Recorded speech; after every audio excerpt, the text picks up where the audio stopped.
sí tenemos bastantes años, Hugo y yo, de sociedad, como alrededor de 18 años. Estudiamos finanzas juntos.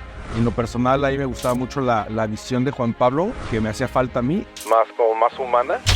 Pues no habíamos cerrado como el cuánto nos iban a cobrar, ¿no? Entonces, si me diste esta cantidad, yo ya no te voy a poder pagar y cierro la compañía. Pedí una señal para ver si era el camino y no se acuerdan, pero al día siguiente les dije, no lo puedo creer. Hubo 30 transacciones en la noche. ¿Cómo le han hecho para mantenerse juntos como socios que no son familia? Cuando a lo mejor yo no creo en mí, Hugo ha creído en mí, y cuando Hugo a lo mejor no ha creído en sí mismo, Tú has creído en él, la nuestra. Creo que es una historia que está lejos de terminar. Cuando nos encontramos frente a una empresa exitosa, a veces no logramos apreciar el arduo camino que recorrió para llegar a donde está. Soy José Bielma, empresario, emprendedor e inversionista ángel en más de 70 startups. Te invito a sumergirte en las emocionantes historias que se esconden detrás de los emprendedores que hicieron realidad sus sueños o que fallaron en el intento. Crónicas del Capital. En cada episodio exploraremos los desafíos, estrategias y sacrificios que atravesaron para convertir sus sueños en realidad y buscaré exponer historias que no han sido contadas. Cada historia es un relato inspirador que te ayudará a capitalizar tus propios sueños y objetivos. Bienvenidos a este espacio, donde las historias de éxito emprendedor cobran vida y se comparten con pasión. Crónicas del Capital. Muchas gracias, Hugo y Juan, por estar aquí. Para mí es un honor que me hayan acompañado en este proyecto que estoy haciendo en podcast. El caso de ustedes como emprendedores y el caso mío como inversionista es lo que veo, que es lo que quisieras de todas las personas en las que emprendes, que son relaciones que terminan siendo más allá de negocios y terminan siendo relaciones de amistad. Hoy puedo decir, después de muchos años de conocerlos, que los considero mis amigos. Me siento honrado que estén aquí conmigo y también que puedan contar su historia de emprendedores, ¿no? Ustedes son financieros y prácticamente toda su carrera ha sido en negocios financieros. Me gustaría que me contaran cómo empezó su relación de socios. Muchas gracias, antes que nada, por tenernos acá. Es un honor y un orgullo. Muchas felicidades por tu podcast. Y algo que me gustaría también platicar es que la nuestra no es una historia que ha terminado, ¿no? He visto los otros capítulos que has hecho y casi todos han tenido una historia de principio a fin. Y o donde les fue mal o donde les fue muy bien. Sí, exacto. Y empiezas, terminas o cierras, o terminas y vendes o tal, ¿no? Y la nuestra creo que es una historia que está lejos de terminar. Entonces esperemos que nuestra historia pueda llegar o inspirar a algunos emprendedores que le estén pasando bien o le estén pasando mal, ¿verdad? Bueno, ahí aclararía que es verdad que muchas de estas historias tienen un principio y tienen un fin, pero otra cosa que es importante mencionar con los emprendedores es que su historia en realidad no termina, porque muchas veces, ya sea que les fue bien o les fue mal, la mentalidad del emprendedor es volver a hacer algo más, ¿no? Y seguir construyendo algo. Entonces, el de ustedes también es así, siguen construyendo, que son negocios en marcha y son negocios que van bien, aunque también han tenido sus fracasos, ¿no? Pero a mí me importa la historia de los socios porque una de las principales razones por las que las startups fallan es por conflictos entre socios. Bueno, ustedes ya llevan, ahorita platicábamos, casi 18 años o más. ¿Cuántos años llevan como socios? 18 años, que es una vida. O sea, creo que tienen más tiempo de socios que casados con sus mujeres, ¿no? Definitivamente. Sí, muchas gracias, José, por recibirlos aquí en este gran proyecto. Para nosotros también es un honor estar aquí y poder compartir pues, un poquito de nuestra historia, ¿no? Como comentas, pues sí tenemos bastantes años, Hugo y yo, de sociedad, como alrededor de 18 años. Nosotros nos conocimos en la Universidad Panamericana, estudiamos finanzas juntos. Y de hecho también estudiamos con otro personaje que ahorita va a salir aquí a colación, se llama Luis Rubén Chávez también. Y empezamos, como comentas, con una muy buena relación de amistad. Yo me acuerdo que o sea, Hugo y yo lo llevábamos muy bien o sea, como amigos ahí en la universidad, y yo escuchaba que Hugo decía a otros compañeros que él quería hacer algo conmigo porque teníamos algo juntos, una buena relación. ¿Química o era más Química. intelectual o qué era? Yo creo que es química. Yo creo que en esa edad no sé si piensas tan a futuro. Siento que muchas cosas son, te late, sientes que puedes hacer algo, ¿no? Y en lo personal, ahí me gustaba mucho la visión de Juan Pablo. Dos cosas, o sea, un poco la visión que me hacía falta a mí, más como más humana, ¿no?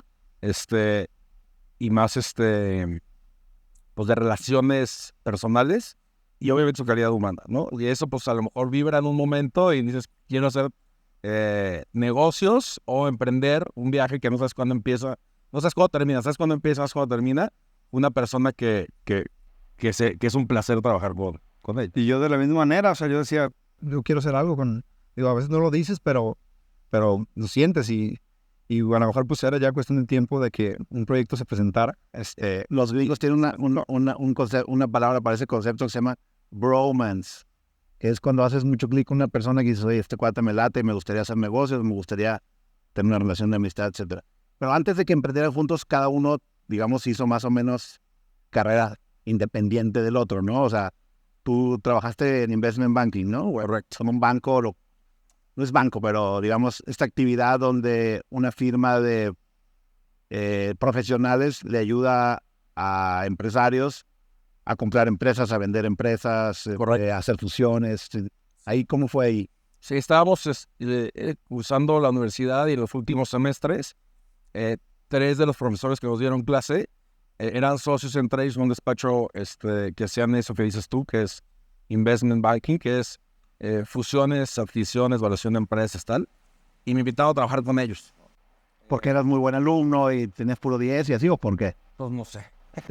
Bueno, eras buen alumno. Sí, siempre me ha gustado. Yo creo que bueno para la escuela. sí, yo creo que yo siempre supe que quería estudiar finanzas desde creo que vea como 8 años. Te encantan los negocios y el O dinero. sea, yo cuando descubrí el interés compuesto fue así como, esto lo vi, yo siempre supe que quería estudiar finanzas y cuando la gente decía, es que no sé qué estudiar y las dudas profesionales, Tú nunca tuviste eso yo nunca lo tuve y probablemente por eso, si te gusta lo que haces, pues se puede ver que eres bueno y me invitaron y les agradezco muchísimo a estas 3 personas que me hayan. ¿Qué fue lo principal que aprendiste? Digamos, ahí, digo, no tienes que decir detalles si no quieres, pero me has contado a mí que viste algunos deals y cosas que parecían interesantes, ¿no? Sí, hicimos el otro día revisando los proyectos, ¿no? Los archivos tal, hicimos cerca de 250 evaluaciones de empresas y parte de lo más interesante de eso es que independientemente de qué haga la empresa que estás evaluando, todo tiene un mismo formato, ¿no? Un mercado, ingresos, gastos, CAPEX, y tiene una lógica financiera muy parecida y de mercado y cómo puedes ir trazando el path de principio a fin y cómo crecer sobre todo las cosas de forma orgánica o de forma acelerada. Entonces, yo creo que esa fue de las cosas que más me gustaron, de los trabajos que más me han gustado hacer, yo creo que es eso.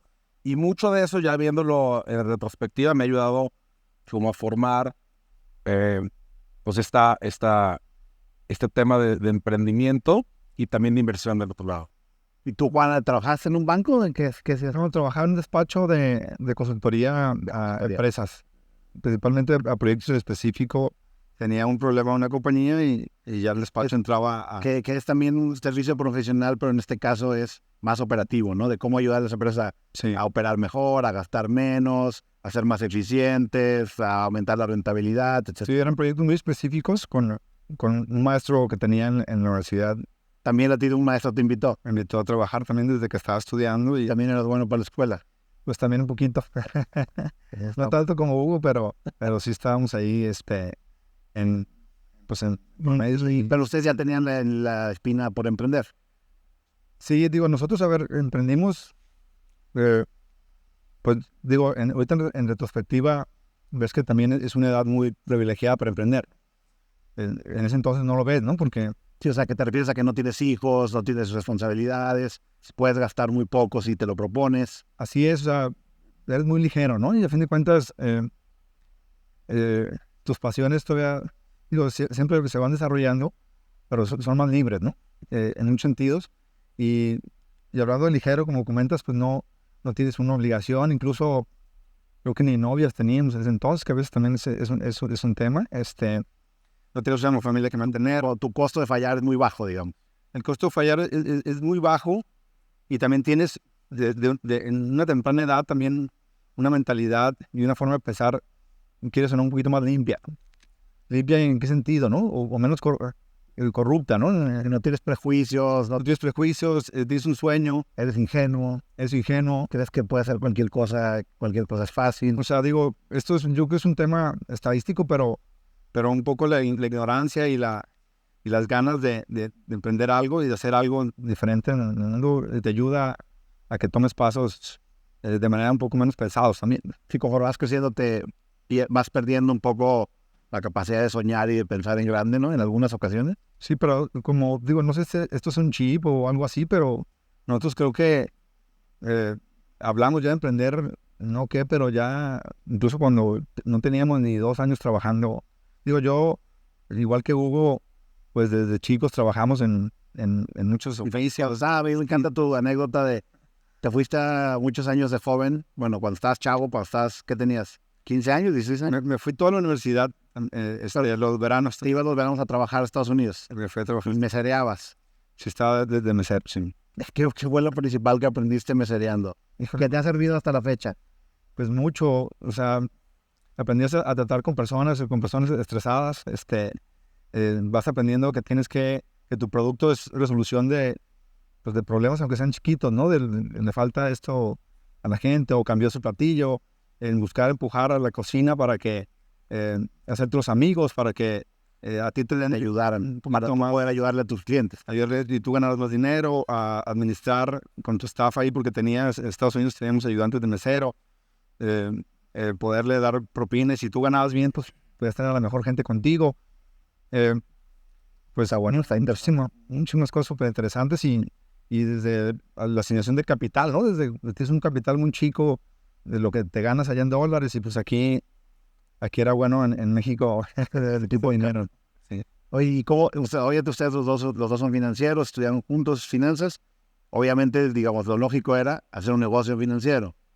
¿O alguna vez consideraron antes de hacer un negocio financiero hacer un negocio que no fuera financiero? Pues que en ese entonces estaba de moda, ¿te acuerdas todas las SOFOMES? Las SOFOMES, pero no, las SOFOMES no existían.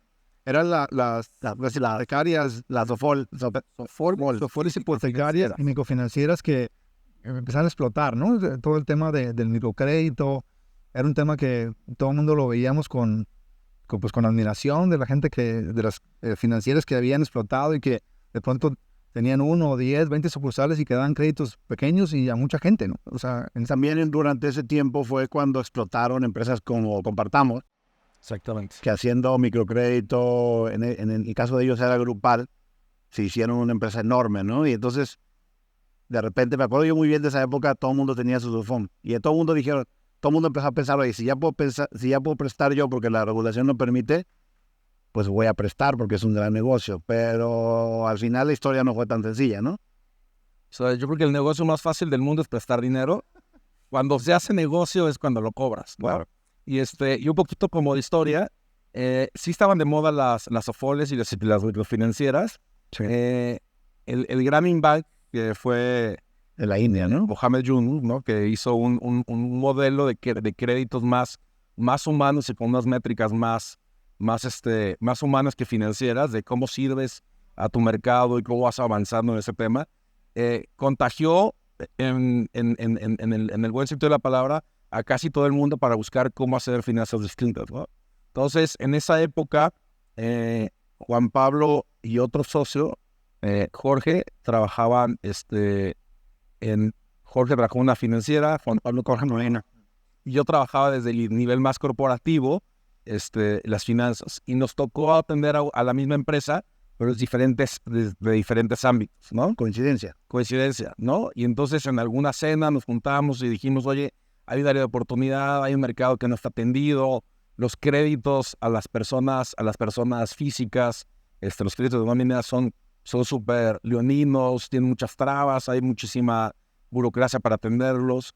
Entonces ahí fue cuando sale un poco la idea de ¿por qué no hacemos una financiera, no? Y la idea original era hacer créditos personales. La idea original no era hacer créditos personales, la idea original, cuando invita a Juan Pablo y Jorge a pensar en algo, era cómo administrar las cajas de ahorro, ¿no? Entonces, me acuerdo que fue como un octubre, le digo, ¿sabes qué? Creo que debemos de darle otro giro, más bien, más que administrar la caja de ahorro, hay que buscar ofrecerles créditos, ¿no? Por administrar cajas de ahorro, ¿te refieres a ayudarles a las cajas de ahorro a obtener rendimiento del dinero que ahorraban? La idea original, no sé si te acuerdas, pero la idea original era ir con empresas privadas, y buscar que los empleados ahorraran en las cajas internas y nosotros administrar los créditos de las cajas de ahorro. Ya, ¿no? tú originar, tú decir a quién prestarle, a qué no, a qué tasas, ¿no? Un poco con toda la experiencia que teníamos, ¿no? Te había dado la vida hasta entonces. Sí. Esto con 23 años. 21, 22 años. Y alguna, me acuerdo que nos contamos, ¿sabes qué? A este negocio no me gustaría entrarle, me gustaría más entrarle a buscar prestarles a las personas, ¿no? O sea, aquí viene un poco el tema de por qué te animas a emprender. Y yo creo que ese es el chip que también dice Juan Pablo. Yo creo que el emprendedor es optimista por naturaleza e ingenuo Sí, o sea, magnificas el tamaño de las oportunidades y minimizas el tamaño de los riesgos, ¿no? Entonces, ahí es cuando dice, no teníamos dinero para prestar, no teníamos experiencia para prestar y no teníamos, pues tampoco expertise, ¿no?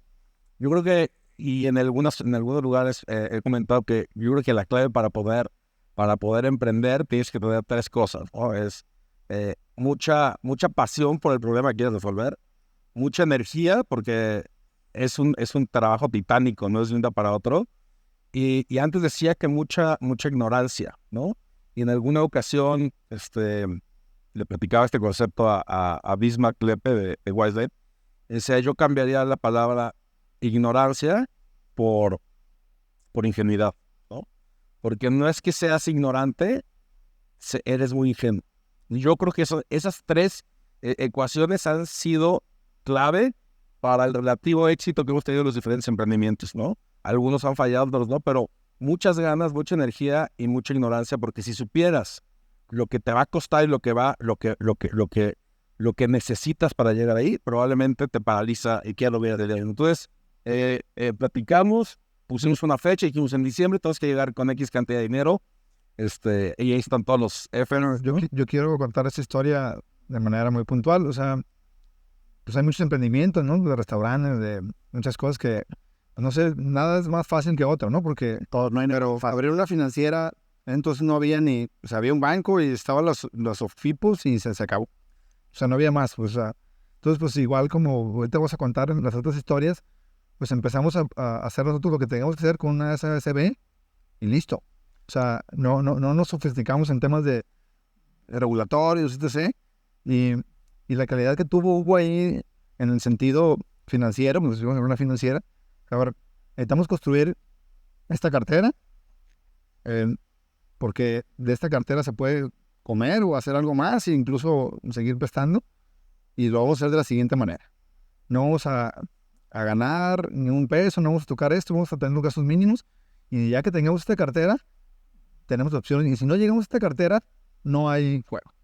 Entonces, pues una visión en este caso que tuvo demasiado clara, pues, entre filosófica y financiera, pues era muy claro para los otros 2 emprendedores que estábamos juntos, ¿no? Con Jorge Molina y yo.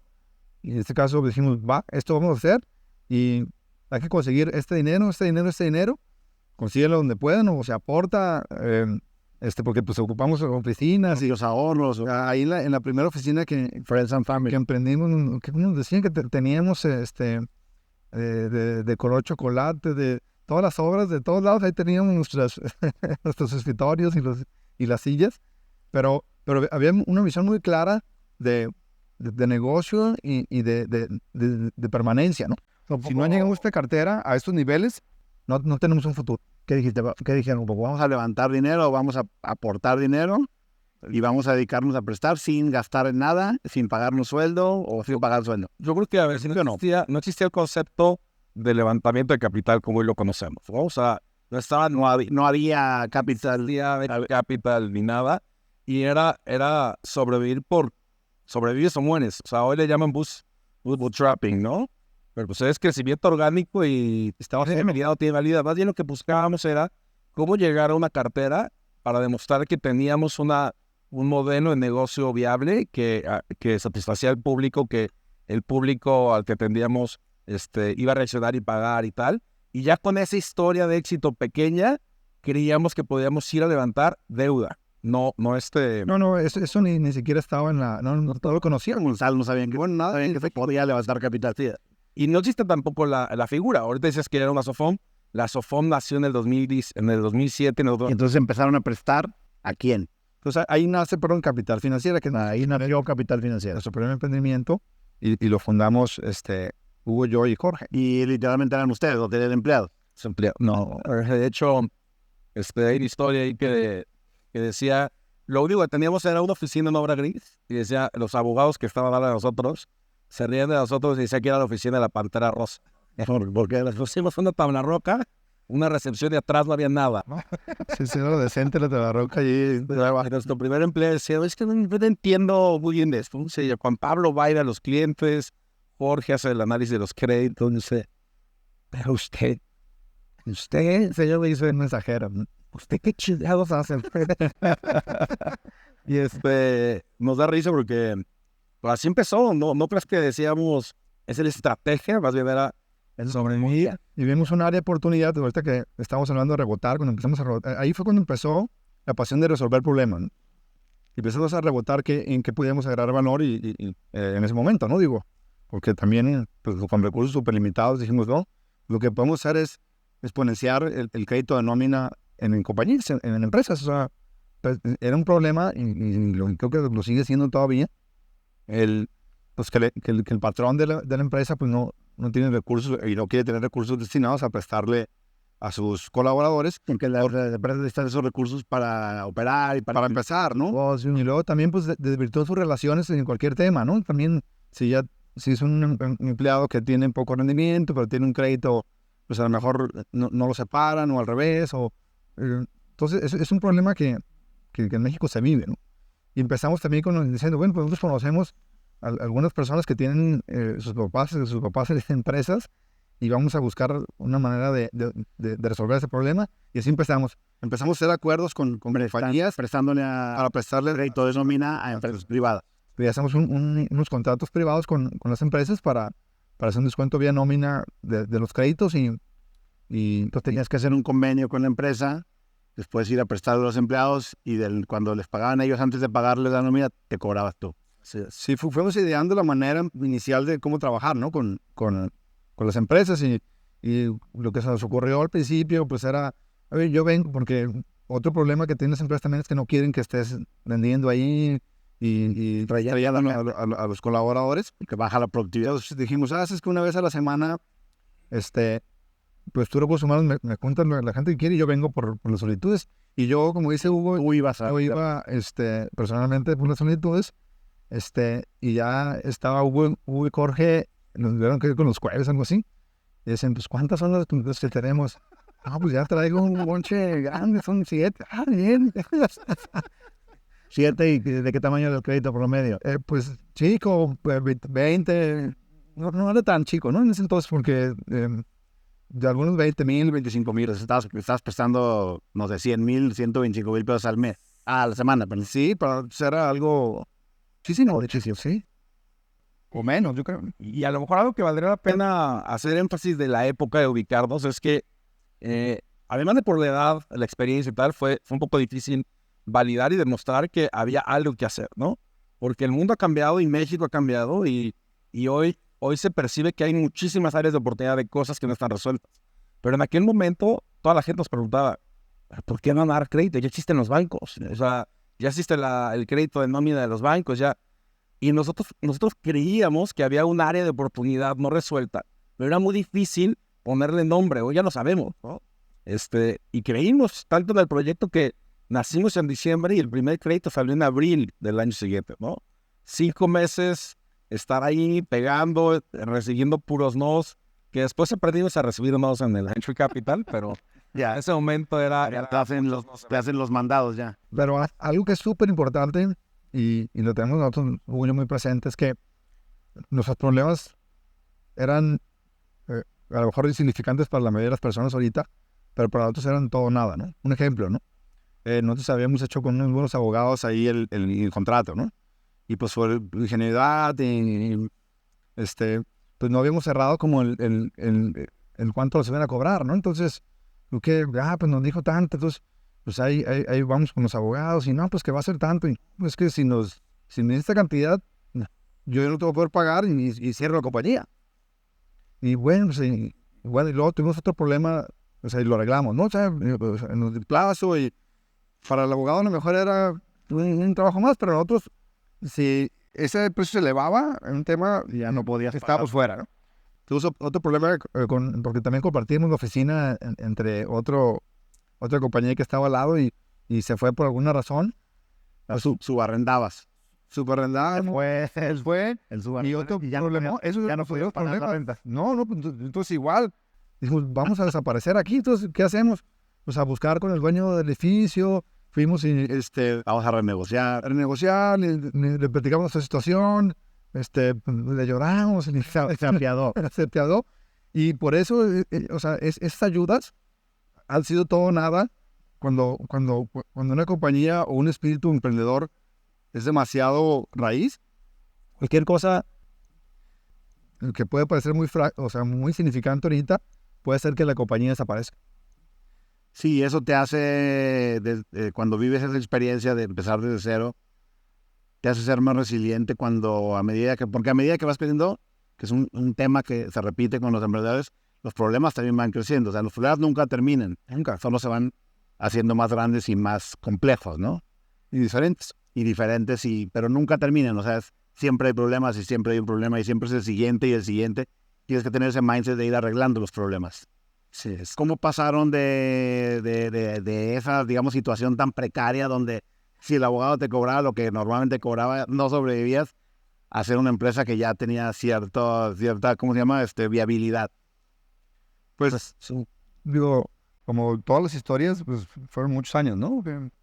¿Cuántos años tardaron de que empezaron y están en esta situación de todo o nada a donde dijiste, ok, ya me puedo pagar sueldo? Yo creo que tardamos 2 años en pagarnos el primer sueldo, ¿no?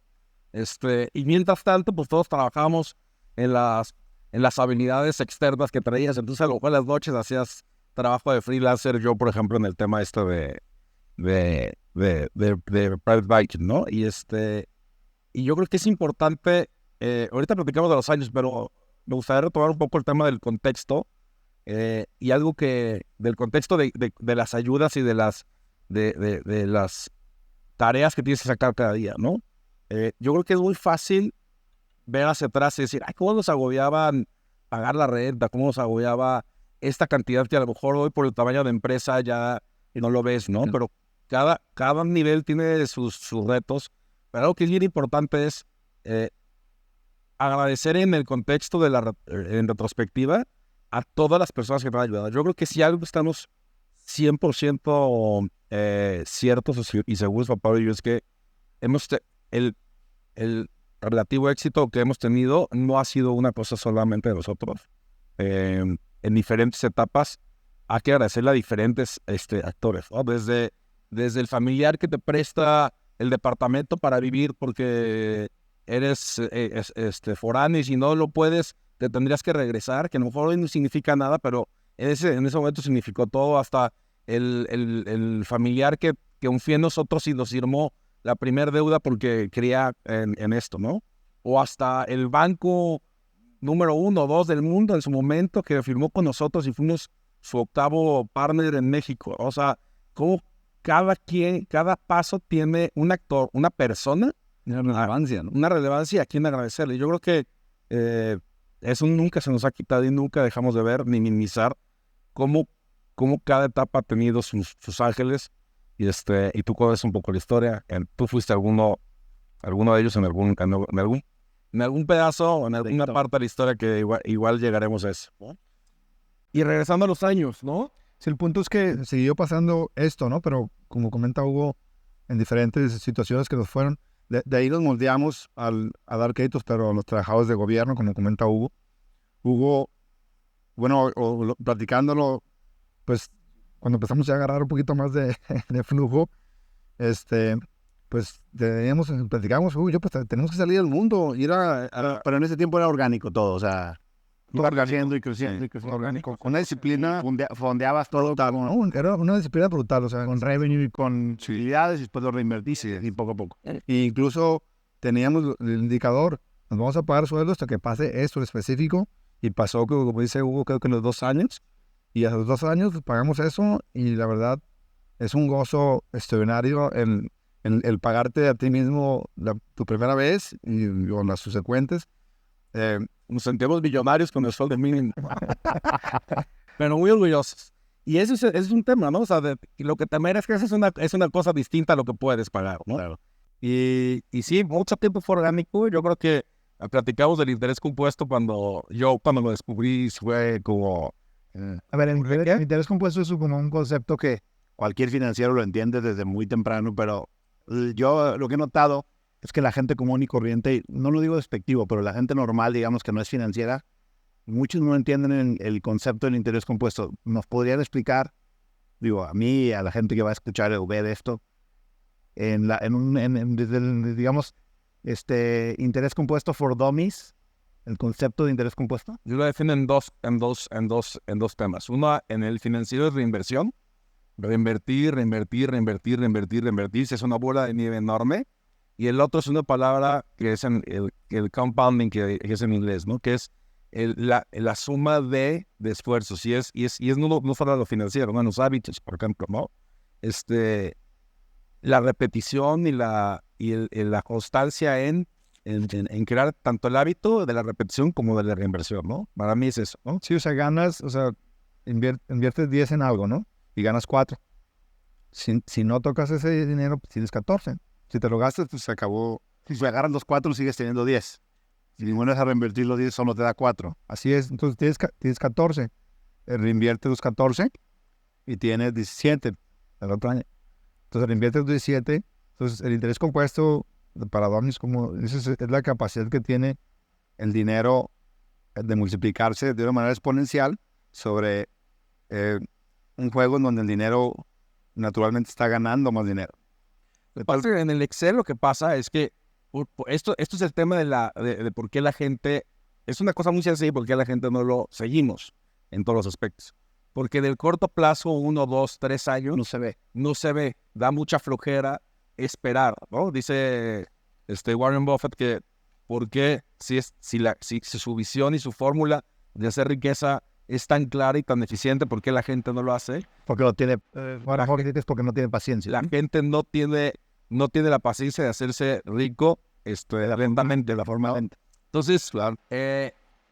Nada más como para acabar, digamos, una gráfica de interés simple es una gráfica de 45 grados o puede bailar nada. Es una gráfica, ¿no? Sí.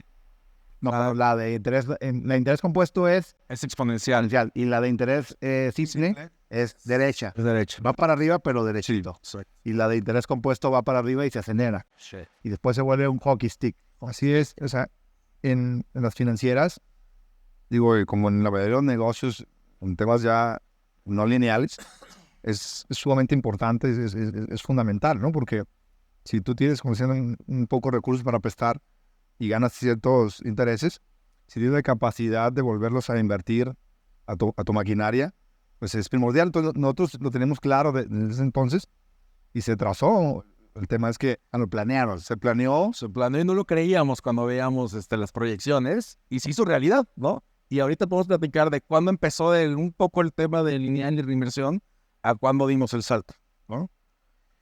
Entonces, digamos que estaba por diseño, eventualmente, si seguían siendo consistentes, si operaban bien, si originaban crédito bien, era lógico que la empresa iba a crecer. Sí, a ver, digo, el Excel todo el mundo lo utiliza y más antes, acuérdense también, otra moda que eran en ese entonces eran los famosos business plan. Ahorita creo que ya no se escucha mucho los business plan, pero ahora es el deck. El deck, otras cosas que se usan, pero se planeó obviamente, pero con muchas variantes que tampoco se cumplieron. Pero el punto es que teníamos un plan, por lo menos, o un horizonte de un más o menos de lo que podemos armar, ¿no? Digo, no se cumplió en el sentido, nadie que planea se cumple en ese sentido, pero hay un rango de posibilidades. rango de posibilidades, entonces teníamos muy claro pues que no podíamos gastar mucho, que no podíamos hacer, o sea, que incluso da tristeza en todo debido con muchos emprendedores que ni siquiera tienen ese radar, ¿no? O sea, pues el dinero si se gasta, pues se va, como dice Carlos Slim, pues, y ya nunca regresa, o sea, y tenerlo, como dicen, eso muy claro de manera inicial, se vuelve también un tema de vida o muerte, ¿no? Y yo creo que es una lección muy importante para muchos emprendedores que a lo mejor ahorita por el tema de venture capital o la manera en que a veces hay recursos pues, de sobra, Es fácil. se pierde y también se pierden muchas cosas que en el futuro, pues esa mentalidad de no guardar dinero, de no tener esa capacidad de cuidarlo para seguir invirtiendo en tu modelo de negocio, pues a veces es muy costosa para como Estoy de acuerdo, porque digamos, el arquetipo, digamos, en que ustedes, dentro del molde que ustedes entran como emprendedores, yo diría que lo que los caracteriza es que son frugales, ¿no? Desde el punto de vista de las empresas, siempre están pensando en ser, digamos, muy conscientes y muy responsables con el gasto, con el crecimiento, tratar de hacerlo de forma racional, ser agresivo, pero no tanto. A diferencia de muchos emprendedores que están fondeados por Venture Capital, que son hiperagresivos con el gasto, con las contrataciones de empleados, digamos, con los sueldos. Sí, incluso, digo, ahorita que lleguemos a las historias de emprendimiento de venture, pues nuestra característica también incluso era esa, oye, pues ustedes no se gastan el dinero, o sea. Sí, sí es un conflicto después mucho más ideológico, porque tenemos estas historias de guerra donde sí nos ha dolido, y no había otra opción más que crecer orgánico y ser súper eficientes con el gasto, pero también tenemos otras historias que más adelante en nuestra historia empresarial se platicaremos, donde sí recibimos dinero de Venture Capital que para nosotros era algo totalmente desconocido, y entonces como mezclas lo orgánico con las rápidas exponencial, con los esteroides o lo que te mete el exponencial de Venture Capital, ¿no? Y a mí me gusta platicar que tenemos una mentalidad de mezzanine, ¿no?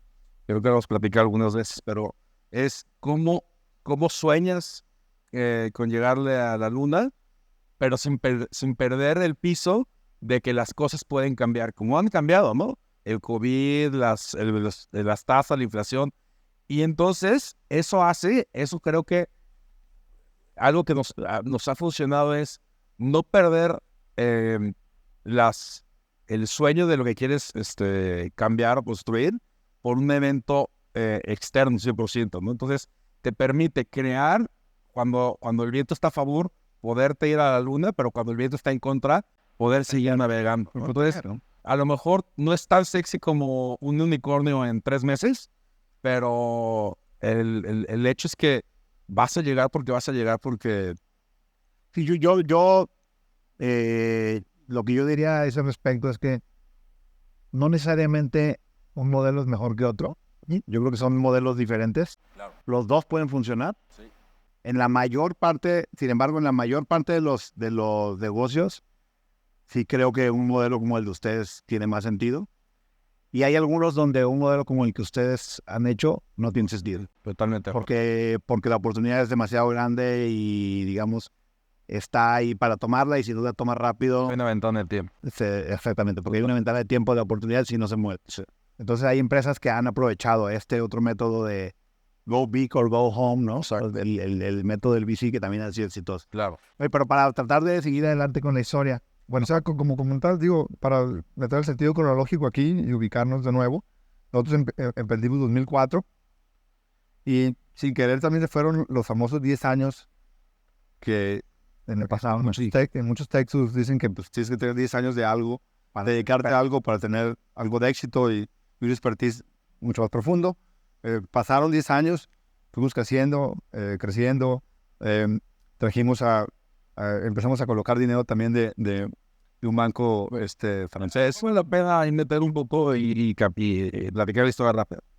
Estuvimos creciendo orgánicamente y un tiempo que dice, bueno, vamos a buscar fondeo externo. Entonces salimos a buscar más que venture capitals, porque me deuda, Deuda para prestar. deuda y socios, ¿no? Y en una de esas giras que hicimos, John Venture. Entonces, tú salías y buscabas citas, decías y le presentabas que eran a bancos, a offices, a family offices o Emprendedores. o tal. Entonces tú le decías, oye, yo necesito tanta y este es el plan.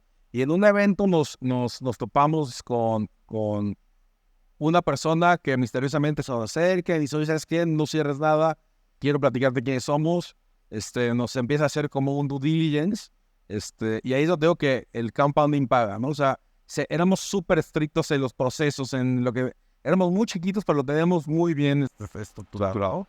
Entonces esta persona dice, no voy a cerrar, representa un banco francés, el primero más grande del mundo. Estaba haciendo JVs o joint ventures con empresas mexicanas.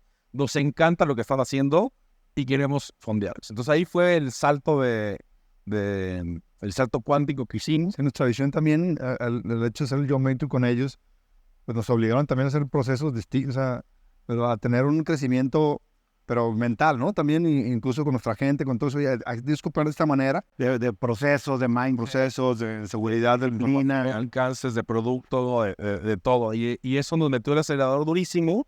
Llegamos a tener más o menos 40 sucursales en un ejército de... Como era la mentalidad que en ese entonces era, es que hacer, Era, digamos, pre-fintech, pre-internet. crecer en sucursales, no había más. Hoy Juan Pablo Como los bancos, ¿no? sí, hoy Juan Pablo dirige Capital Financiera, sigue la empresa Viva. después de 18 años viva.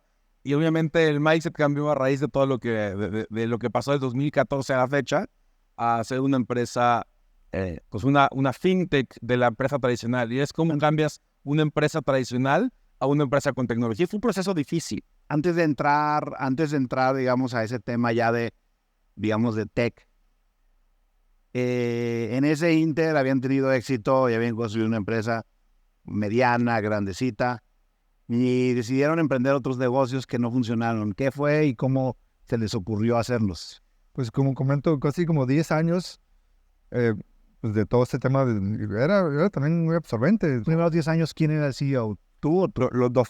Eran como co-CEOs. Sí. Jorge Molina se regresa como al par de años por un tema familiar que tuvo. Y les regresó sus acciones, se las compraron. Hubo un tema ahí ya y nos quedamos Hugo y yo. Por otro, pues él se hubiera quedado con nosotros aquí. Es un gran amigo de nosotros. Y como digo, sin querer, como en esos famosos 10 años, ¿no? Como que empezó la espinita de hacer más cosas. A lo mejor también, yo lo que también digo en otros foros es que también, pues el emprendedor va cubriendo sus necesidades primarias, ¿no? Entonces se va acabando un poquito el hambre, pero literal el hambre real, ¿no? ¿El hambre de qué? Estoy muriendo, me duele el estómago. El hambre en el sentido de que ya tienes para pagar tus tarjetas de crédito, ya puedes ir de vacaciones. Pues de vacaciones, empieza un nivel de satisfacción a un nivel, ¿no? O sea, porque a lo mejor estás acostumbrado a estar en la línea ahí y pues tus pasiones y tu mente empieza a ver qué más puedes explorar, porque el mundo obviamente ha ido cambiando. Digo, nomás para hacer un paréntesis, en ese entonces el ecosistema de Venture Capital pues no existía, ¿no? A nosotros nos tocó, a Hugo y a mí, ir a una gira de lo que se llamaba así, era Nafin, y hacía algo de Ángel Emprendedor, no sé qué eran. Capital Emprendedor, ¿no? Capital Emprendedor era un programa que Nafin hacía y nos invitó, de hecho, a una gira en Sinaloa. ¿En qué año? Haber sido 2012 por ahí. Fue antes de la asociación con BNP.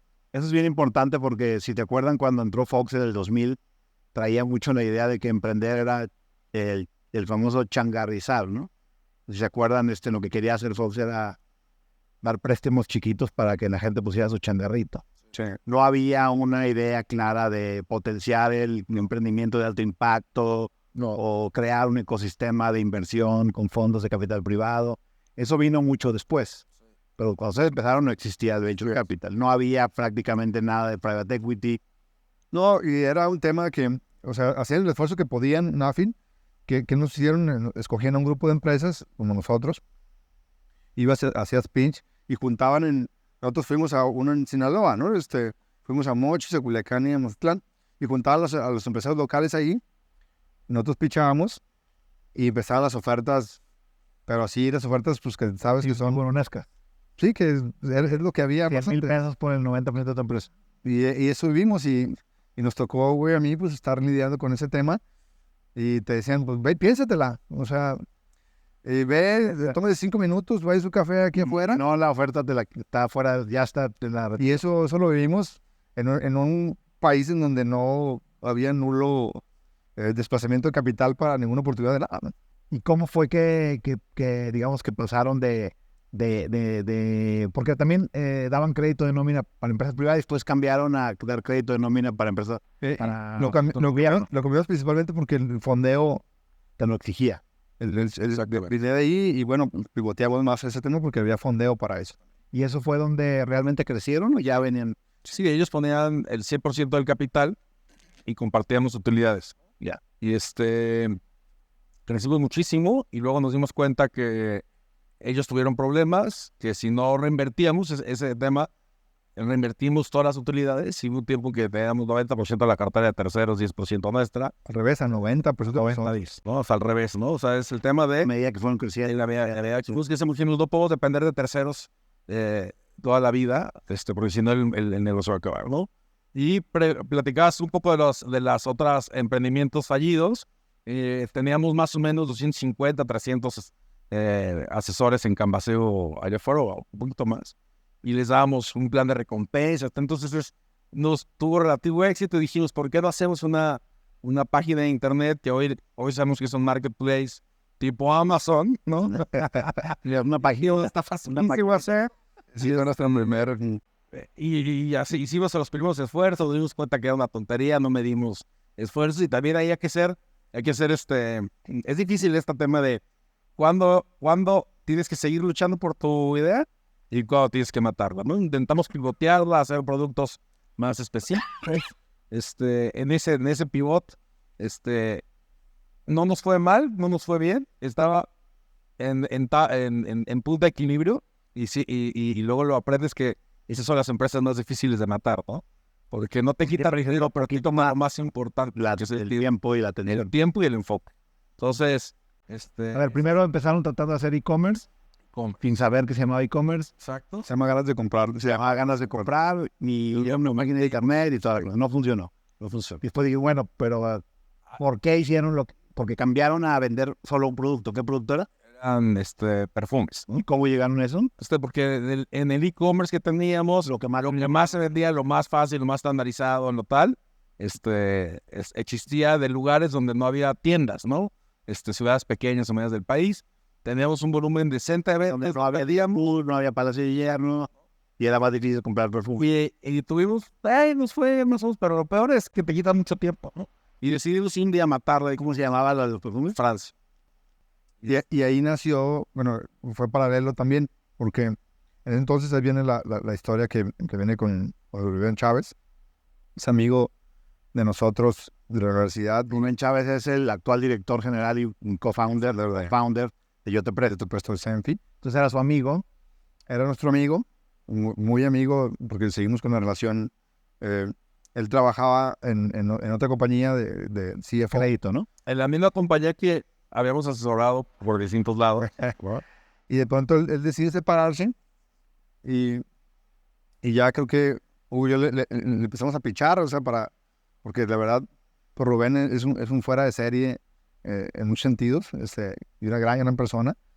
Y a lo mejor sentimos lo mismo que... Porque él tuvo un éxito, vendieron la empresa. Su empresa la vendieron y él estaba muy cansado. Él cuenta que estaba muy cansado en el proceso de la fusión, más que del tema.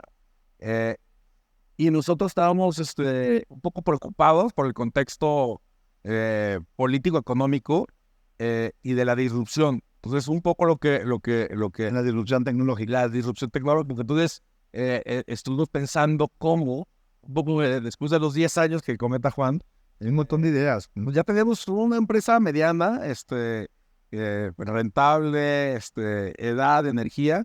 Decíamos, ¿qué tendremos que hacer para, si alguien nos va a comer, que seamos nosotros mismos, ¿no? Entonces empezamos a ver modelos de negocio que habían salido a raíz de la crisis del subprime en Estados Unidos. Modelos donde los bancos en ese momento dejaron de prestarle a las personas físicas por todos los problemas que tenían y vimos cómo en Estados Unidos y en Europa el modelo de préstamos entre personas, que es peer-to-peer lending. Bueno, en general los préstamos en línea, ¿no? Los préstamos en línea. Y una rama de los préstamos en línea era peer-to-peer. También, o sea, tuvimos un abanico de... También los préstamos estos de Pay de Loan también estuvieron metidos en nuestro ideas de hacer armar negocios, ¿no? Entonces se conjuntaron varias cosas, como comenta Hugo. Creo que Hugo acaba de venir de Europa, ¿no? Y creo que Hugo traía muy claro el tema del peer-to-peer lending. Entonces ahí platicando, haberlo allá anunciado. Sí, anunciado en algunas pláticas en tal, y sobre todo el tema de que las personas se pudieran poner de acuerdo entre ellas, ¿no? O sea, si tú ves en Estados Unidos, hay dos datos, ¿no? En Estados Unidos y en Europa, la solución era que hubiera crédito, donde al inversionista le pudieran dar créditos a los mismos que les prestaba el banco antes, tasas del 15-18%. Pero el inversionista encontró un mercado que no existía, ¿no? En Estados Unidos y en Europa les pagaban el 1-2% sobre sus ahorros, y con estas tecnologías, uniendo al que quiere con el que puede prestar, les podían dar 15 puntos de rendimiento, ¿no? Entonces, ellos encontraron que había un mercado muy grande que prestarles y se organizaba. En México, tropicalizándolo, creíamos que la oportunidad era mayor, porque a las personas les podíamos prestar 5 o 4 veces más barato de lo que en el banco, el gap de las tasas. Y las tasas igual acá, las tasas activas de inversión eran muy bajas, 1-2%, entonces se puede llevar esa. Y por otro lado, veíamos los datos de estas estadísticas, donde ves la deuda de todos los mexicanos es el 10% de lo que los mismos mexicanos tienen en cuentas como el libretón o cuentas de ahorro que no generan nada. Entonces dices, oye, ¿qué pasaría si nos ponemos de acuerdo? Y en vez de que el 10% de los mexicanos pague tasas de 80, altísimas, 90, 100, 120, le podemos poner en contacto ese dinero que no está ganando nada, que gane algo, y la gente que está pagando mucho, que pague poco. Entonces, de las ideas que dice Juan Pablo que traemos en el tintero, esta fue la que más nos llamó la atención, pero nosotros teníamos una empresa que operar y necesitamos a alguien que pueda venir a enamorarse. Se acomodó lo que comentamos hace rato, Hugo y yo, en la universidad. O sea, que tú tienes una persona que de igual manera dices, hay química, hay una admiración. Con quien me gustaría trabajar. Pero incluso, o sea, la propuesta cuando hablamos la primera vez con Rubén era, o sea, nosotros le pichamos, se vencieron. Y le pichamos, me acuerdo, porque casi fue en paralelo, le pichamos ganas de comprar, y Rubén rápidamente dijo, no, eso no. Bueno, está bien, ahí tenemos más en el portafolio. Casi no es así, Rubén. Y ya... Y ya la segunda vez, pues tenemos esta idea que queremos hacer un préstamo de personas. Y ahí yo me acuerdo perfectamente de la cara de Rubén. Ahí ya Rubén se enamoró de esa idea y pues todo el mundo sabemos ahorita lo que ha pasado. Ajá, exacto. Y ahí empezó el tema de empezar a solucionar ese tipo de problemas. Y fue, creo que muchas veces, no sé, otras historias con otros emprendedores, pero no sé si platicamos un día y en 2 días ya tenemos un acuerdo los 3. Ya un acuerdo sencillo. Empezamos a trabajar dentro de las oficinas de estas, ahí estaba, le hicimos la pecera, le construimos una pecera de cristal. Pero Rubén el día 1 ya tenía todo el tema, toda la ilusión, la visión de empezar a construir algo, pues con lo que hemos visto ahorita, pero... Y ya pasó, ahorita ya estamos en 2014. 2014. Más o menos, ¿no? 2014, sí. Aquí me gustaría hacer un paréntesis porque este es un tema que se ha repetido con los emprendedores que han estado en el podcast. Por ejemplo, no sé si se acuerdan no sé si vieron el podcast con Sergio y John de Green. Una cosa que decía Sergio cuando se le ocurrió lo de Mi Orden, es que fue a España de vacaciones, vio que ya estaba funcionando Sin Delantal, donde podías pedir a cualquier restaurante por internet, y en México no estaba pasando nada de eso. En México todo seguía igual, por teléfono, o tenías que ir presencial, o por el automac, o como sea, pero no se estaban aprovechando esas oportunidades del internet. Y en ese contexto es donde entra también lo que ahora está sucediendo, que mucha gente vio, ¿no? Yo fui uno de ellos, pero no soy el único, que la oportunidad del internet en México y en Latinoamérica en general era muy grande para hacer negocios digitales, porque la penetración de internet para ese entonces ya era casi universal. Claro. quizá no universal de que el 100%, pero por lo menos las clases medias para arriba, prácticamente ya todos tenían internet en su celular porque tenían un iPhone o un Android, o en su casa con una conexión a internet fija con Telmex o las cableras, ¿no? Y en ese contexto como que todo se juntó para crear lo que hoy existe en el ecosistema de emprendimiento de tecnología, Sí. donde ya hay, y lo que falta es el ingrediente de las políticas públicas, donde el INADEM llegó a formar nuevos managers y como que te hizo un caldo de cultivo para la innovación, ¿no? Sí. Que fast forward a 2023, pues parece que funcionó, ¿no? Claro. Fíjate, lo que comentas, lo puedo platicar muy rápido, pero esta inquietud de buscar qué hacer con las utilidades que estábamos teniendo de capital financiero, cómo reinventarnos y tal, empezó como 3 años antes o 4 años antes. Y de hecho, el modelo de Yo Te Presto lo traíamos visualizado desde a lo mejor 2 años antes o 3 años antes, pero había muchas consideraciones que no estaban ahí, ¿no? Ejemplo, no se podía consultar buró de crédito a las personas en línea, ¿no? No existía la regulación para firmar electrónicamente. Obviamente la geolocalización estaba apenas naciendo. La penetración de Internet o la adopción del Internet tampoco estaba. Y pausamos esa idea hasta que volvimos a tomar en el 2003, 2014, dijimos, ya es el momento. O sea, en esos 2, 3 años pasó temas de políticas públicas o tal, y el mercado, que dijimos, creemos que es el momento. Sí sentimos que a lo mejor en algunos casos nos hemos adelantado a la ola, pero pues la hemos podido agarrar, ¿no? Entonces, en este momento es como que, según lo que hemos platicado, es que empezaron Yo Te Presto, seguía funcionando Capital Financiera de forma exitosa, rentable, creciendo. Y es como que les cambió el chip. Porque ¿me pueden contar un poco de ese proceso cuando empezaron Yo Te Presto? A mí me gustaría poner un ejemplo que incluso estábamos los tres y había esos videos de los no creo que también estaban de moda, de los CEOs que entraban a su oficina y les bailaban como era por su cumpleaños o algo así. Entonces vimos un video de un CEO de una compañía y pues había un montón de colaboradores ahí, y luego veías, ponían pantallas en otras partes del mundo y nos preguntamos, ¿y esa empresa cuál es? Y pues creo que era una empresa que vendía ropa por internet, ¿no? Entonces, pero si vende ropa por internet, ¿por qué tiene tantos empleados? O sea, no sea lógica. Dice, pues los que no tienen la página, o sea, ¿por qué no? Entonces, incluso Yo Te Presto nació incluso con esa mentalidad. O sea, pensábamos en hacer primero un copy-paste de Capital Financiera y pues el software, pues bueno, pues buscamos a alguien que nos haga pues, el software que pues, tan difícil cualquiera lo puede hacer, ¿no? O sea, y eso hicimos, o sea, y fuimos por alguien y pues ¿cuánto cuesta pues, la plataforma? Hazme una página de internet. Y pues son los errores fundamentales que a fin de cuentas, en eso que comentas, cómo te adentras a entender lo complejo también que es desarrollar tecnología, ¿no? En muchos sentidos, ¿no? Una forma muy ingenua, ¿no? Y de hecho, no seguimos ninguno de los ABCs de los libros de cómo hacerlo, ¿no? 3 financieros de la misma edad queriendo empezar Sin co-founder técnico. Sin saber nada de software. Sin respaldo de venture capital. Me acuerdo que uno de los CEOs de una startup muy famosa le decía a Rubén, pero ¿tienes una idea de cuánto va a costar eso? Y yo sé, no, sí tenemos dinero, no teníamos ni idea de cuánto iba a costar. Pero bueno, el resumen es las cosas bien hechas, y Rubén hizo un excelente trabajo. Pero fueron a una aceleradora, un proceso. Sí, a ver. Que eso es como que también les sirvió mucho en todo lo demás, ¿no? Yo hablamos con Pablo y yo y platicamos, porque los dos operamos, platicamos que éramos los dos exclusivos.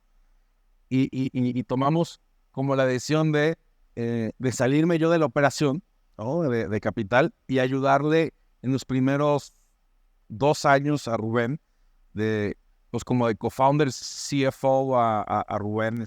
En temas, los temas fundamentales, ¿no? Al final, obviamente, la decisión fue no quedarnos, porque queríamos darle la total libertad para que Rubén, con su estilo y su liderazgo, construyera y lo hizo mejor que nadie. Yo creo que lo pudiera haber hecho en México, ¿no?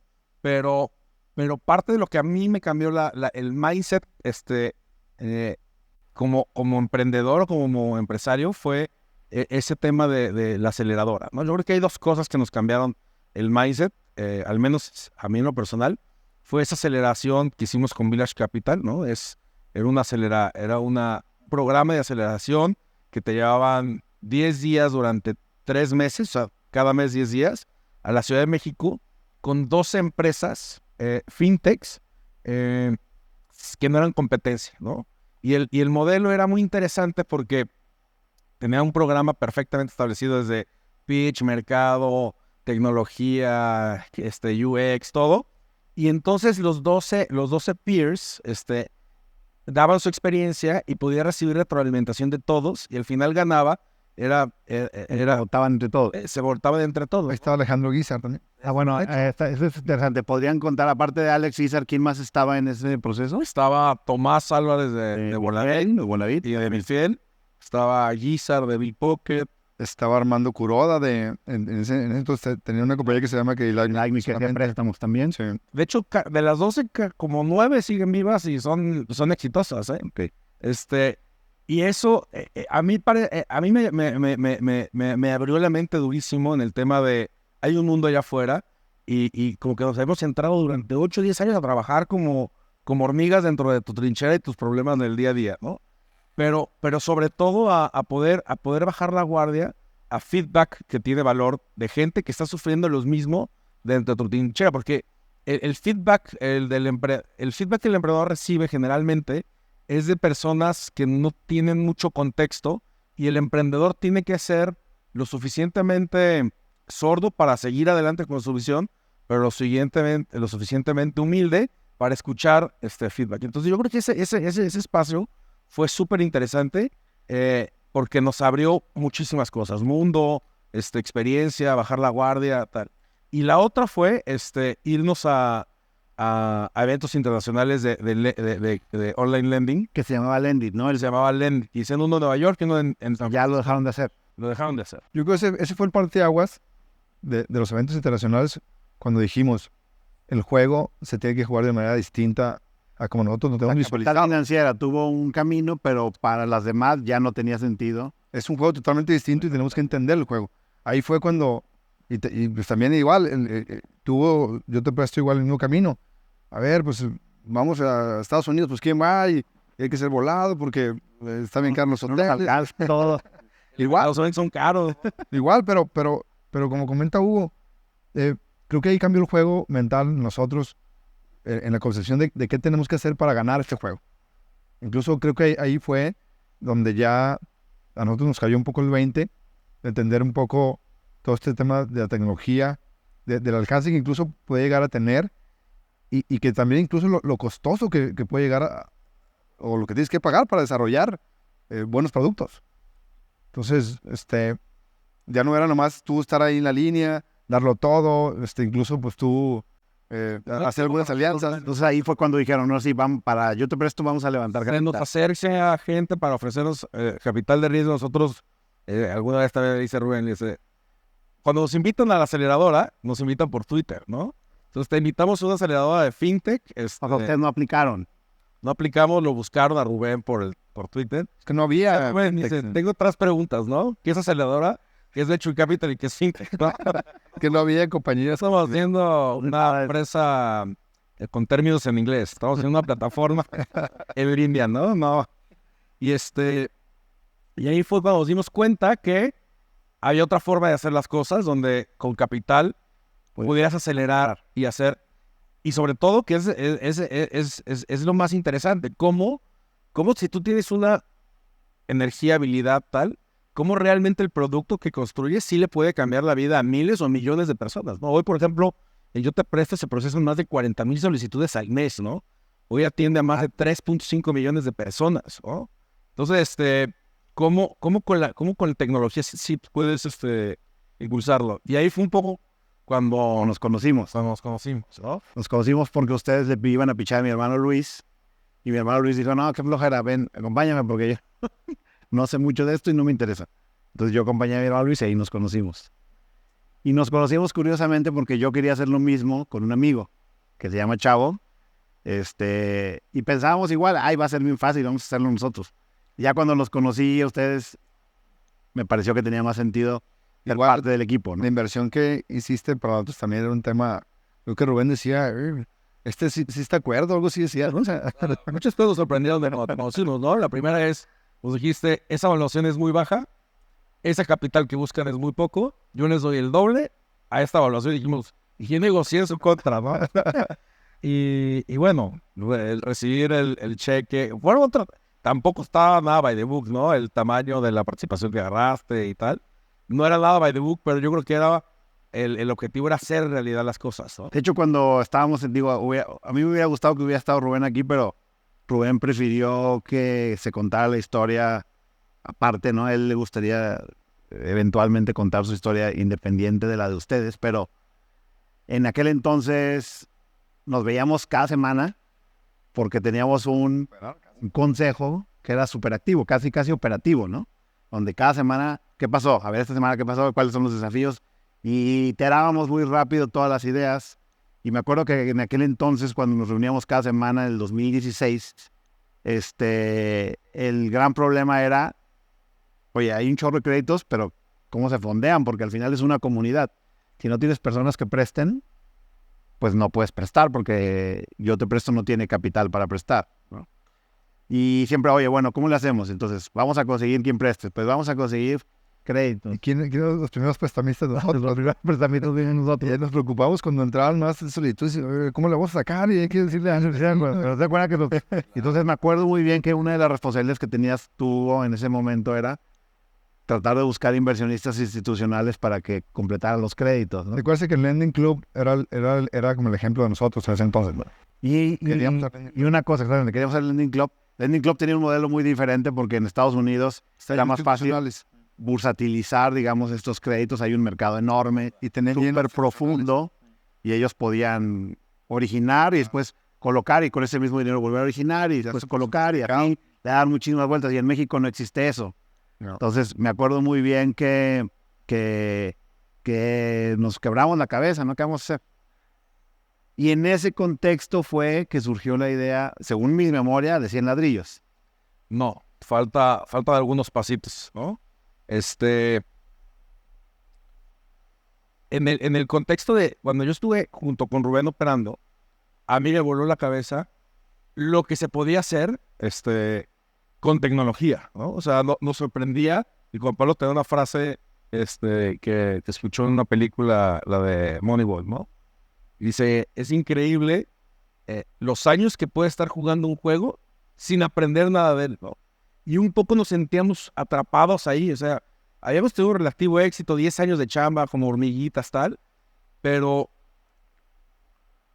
sentíamos que la capitalización, toda la información que teníamos, de todo, o sea, seguíamos haciendo las cosas como nos había funcionado, pero no haciendo uso de tecnología, Y a mí me sorprendió mucho el tema del proceso de Yo Te Presto, porque cuando empezamos Yo Te Presto a la gente también nos creía, ¿no? O sea, ¿cómo vas a prestar a alguien por internet? No lo conoces, no lo ves.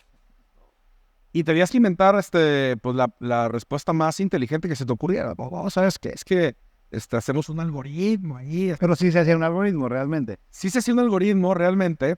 Era más débil, ¿no? Digo, era más débil que hoy, obviamente. Pues ha ido madurando. ¿No? Acuérdate que Yoda va aprendiendo. Yo Te Presto Decision Algorithm.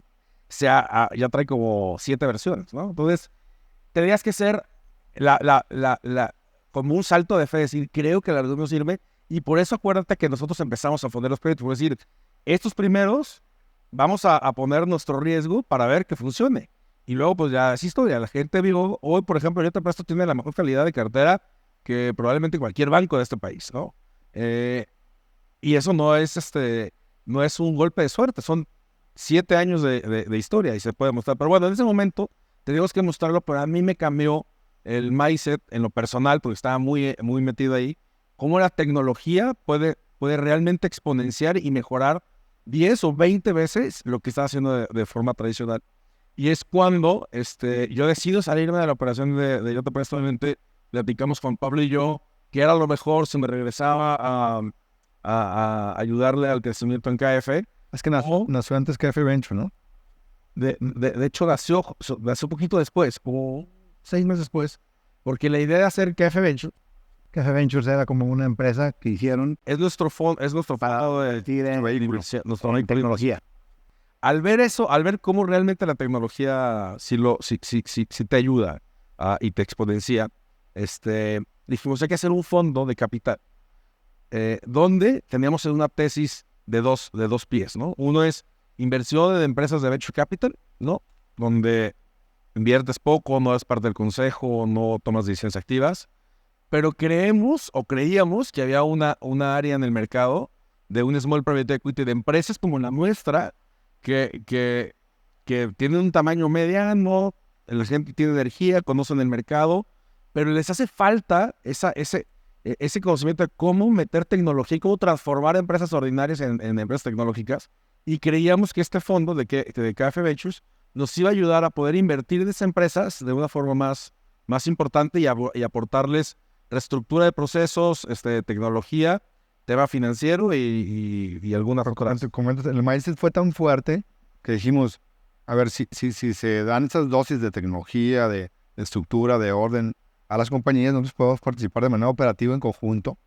También en ese momento, en ese entonces también había fondos también, los poquitos fondos que habían, también había como una moda ahí también que se metían a operar y te ponían tu CFO, o sea que se metían muy fuerte en la operación de la compañía. Controlar la caja. Controlar la caja, etc.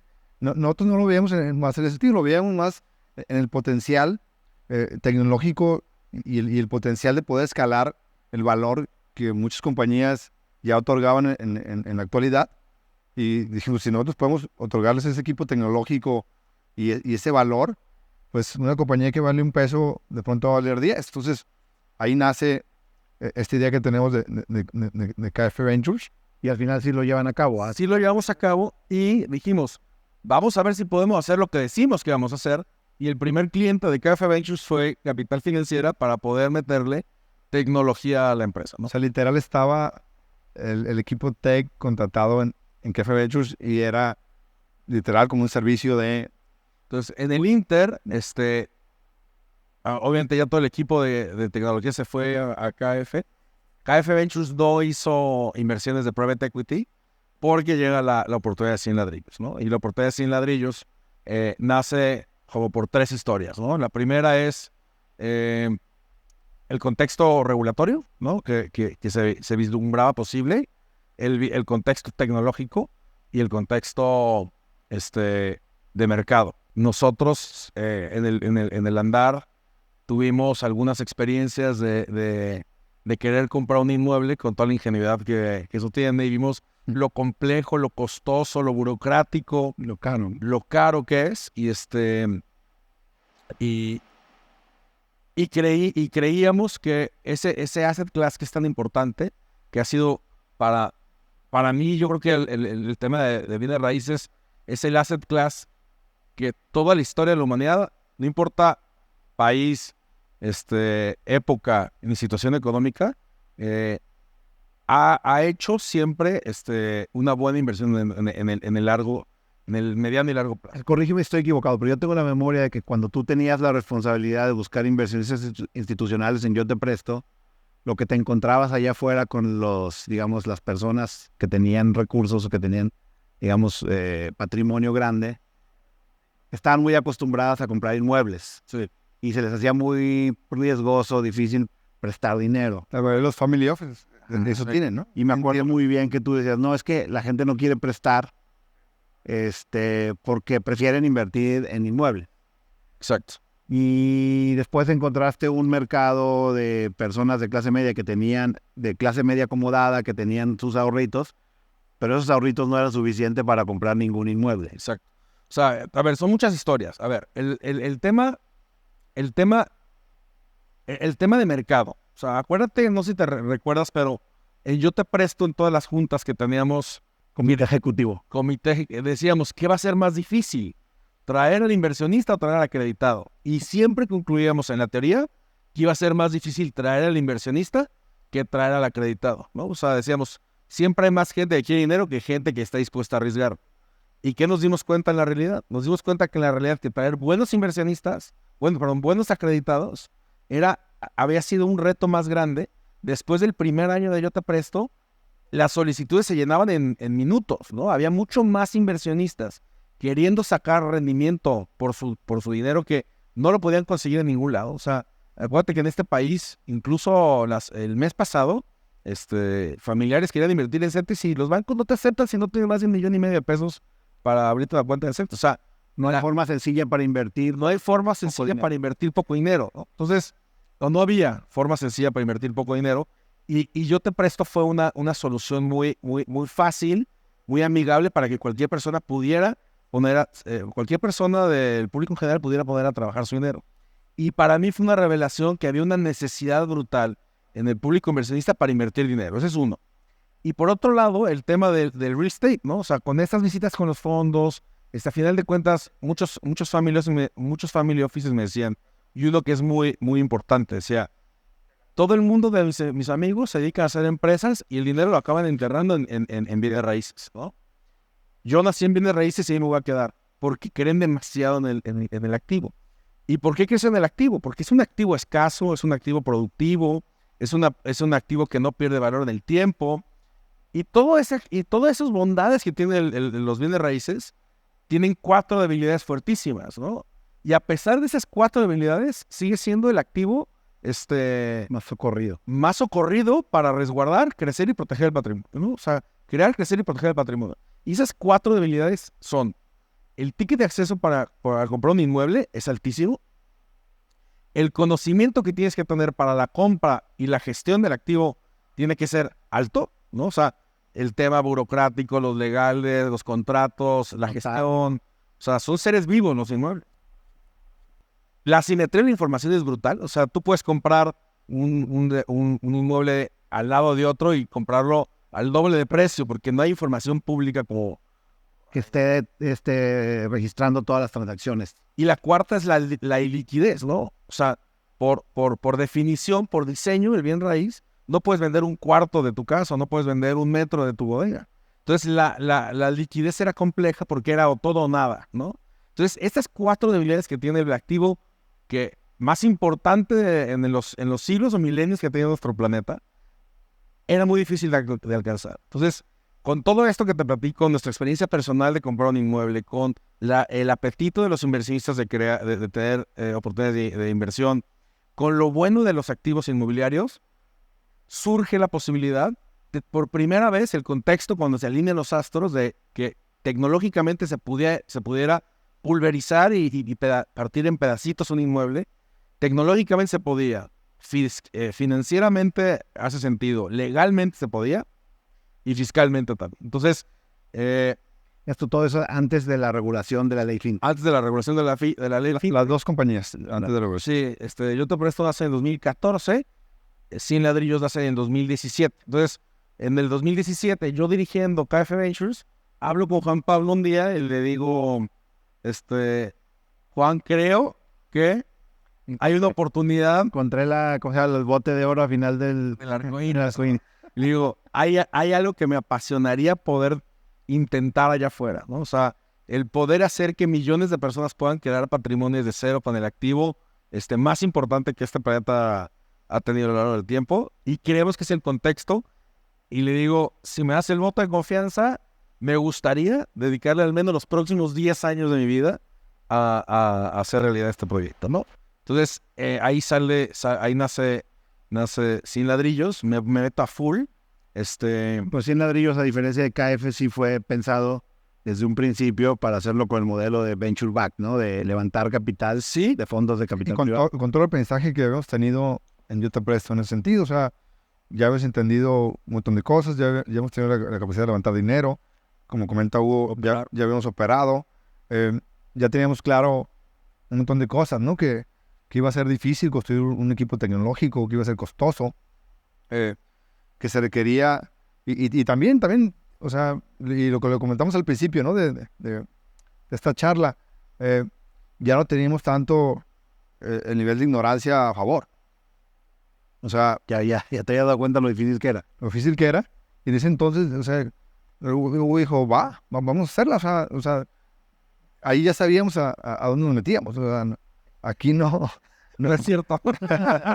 Bueno, Sí, a un nivel, ¿no? A un nivel, ¿no? Porque Siempre te crees menos, güey, de lo que eres. O sea, yo creo que algo que estás seguro es que sí, siempre te das cuenta que hace un año estabas más güey que hoy, ¿no? el proceso de aprendizaje no para. Pero ese tema de la ignorancia, sí, obviamente creíamos que podíamos tener más dominadas las cosas, pero No, fue. pero tú sabes lo difícil que ha sido el tema regulatorio Y que y de el conversión. en ese entonces el tema regulatorio solo era como algo que sabías que estaba pasando, pero se estaba llevando a puerta cerrada en aquel entonces. Bueno, no, en ese entonces ya estaba en la Cámara, ¿no? De hecho, en Yo La Te Cámara de Presto nos invita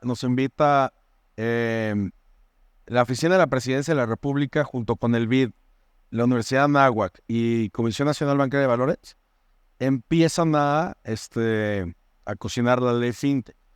Y La ley FinTech se hizo, si no me equivoco, desde la Secretaría de Hacienda, ¿no? desde la Secretaría de Hacienda. Cuando Videgaray lo impulsó fuerte. Y algo que yo creo que hicieron muy bien fue hacer esas mesas de trabajo antes de sacar una regulación que pusiera más matar a una industria naciente. que mataron a una industria naciente, y empezamos a ayudar a la creación de la ley desde Yo Te Presto, ¿no? Pero cuando nace Sin Ladrillos no sabía si cabía en la ley FinTech, cabía en otras leyes. De hecho, al inicio buscábamos que no entrara en la ley FinTech, porque teníamos otra forma de hacerlo que estaba legalmente viable. Por eso te decía que el contexto legal. Pero como dice Juan Pablo, creíamos que lo íbamos a poder hacer de una forma más fácil, y nos dimos cuenta que fue un dolor. De hecho, si me preguntabas ahorita, ¿lo volverías a hacer? Híjole, no sé si lo volvería a hacer. Y me acuerdo que en aquel tiempo, cuando empezaste Sin Ladrillos, traías como un enfoque donde querían hacer las cosas en blockchain, y traías mucho el tema de cripto, y parecía que podías saltarte las barreras, digamos, legales de cada país, y que podías operar en todo el mundo. Y resultó todo eso ser una fantasía. Al final fue imposible. O sea, fue una realidad. De hecho, levanté capital. Levanté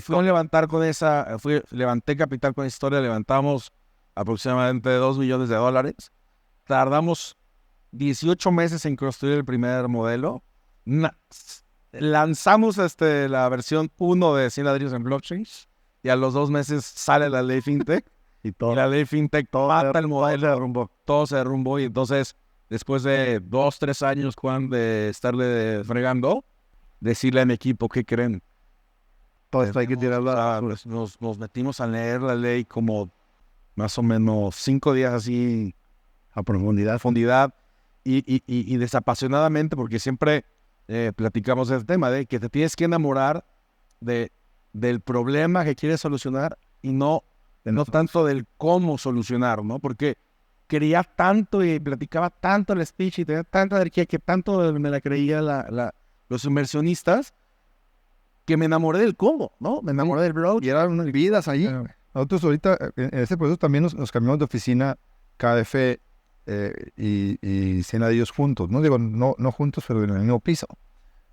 Y había un tema ahí con Sin Ladrillos, pues que ya llevaban muchos años años de trabajo, esfuerzo, se lo estaba acabando el dinero.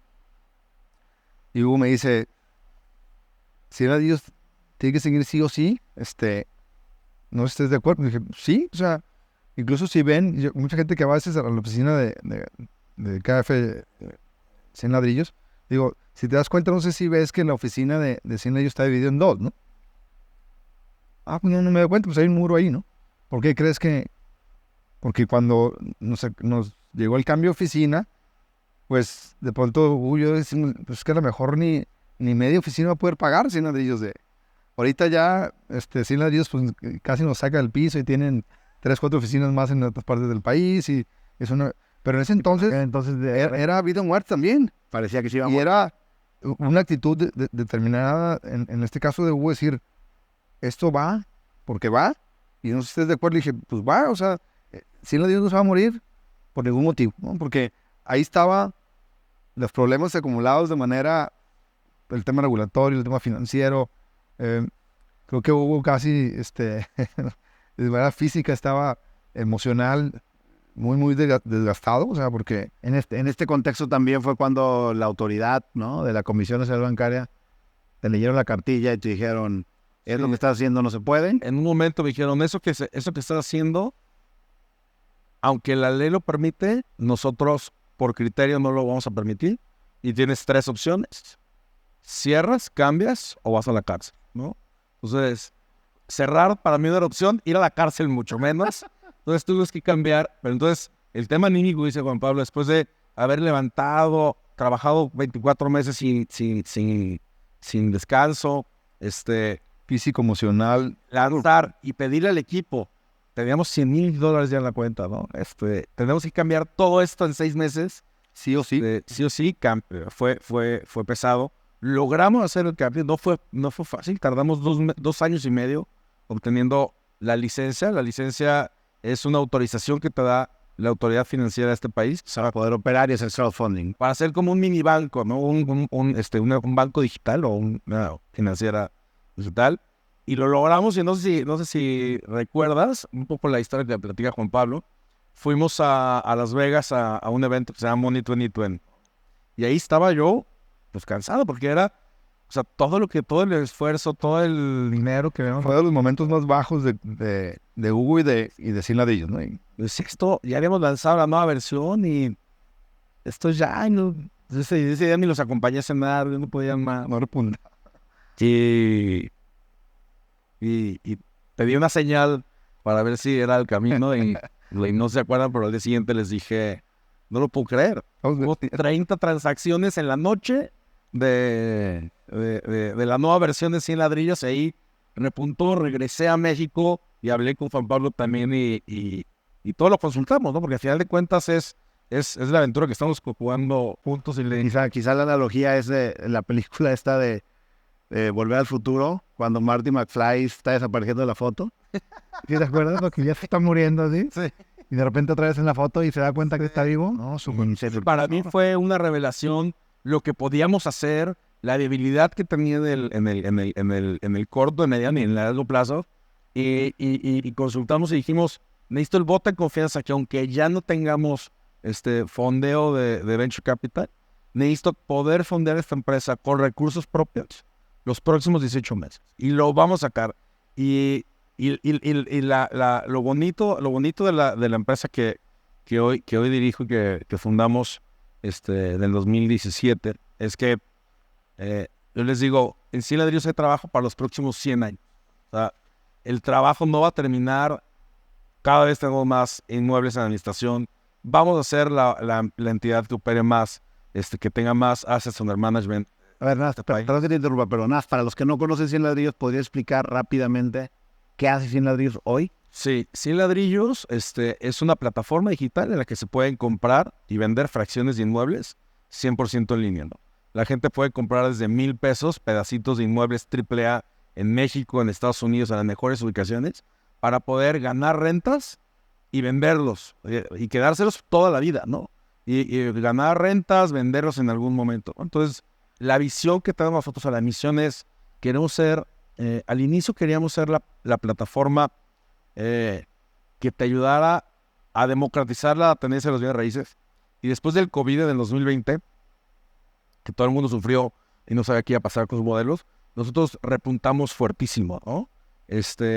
Y vimos lo que teníamos visualizado, ¿no? ¿Qué pasó ahí psicológicamente en el mercado? ¿Tú qué crees que pasó? ¿Que la gente, ante la incertidumbre, trató de buscar seguridad? La gente tenía tiempo, estaba muy conectado a sus computadoras y de las pocas herramientas que había para crear patrimonio para invertir estaban online.